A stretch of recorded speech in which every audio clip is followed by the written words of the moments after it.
Hello, in this video I will show you how to install Firefox on Realme 11.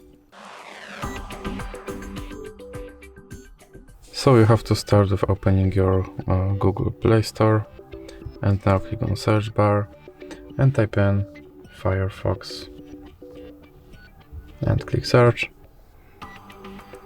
and now click install. Now you can click open.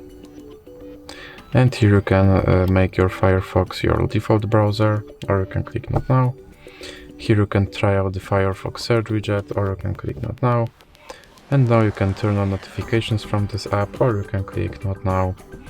And that's it for this video.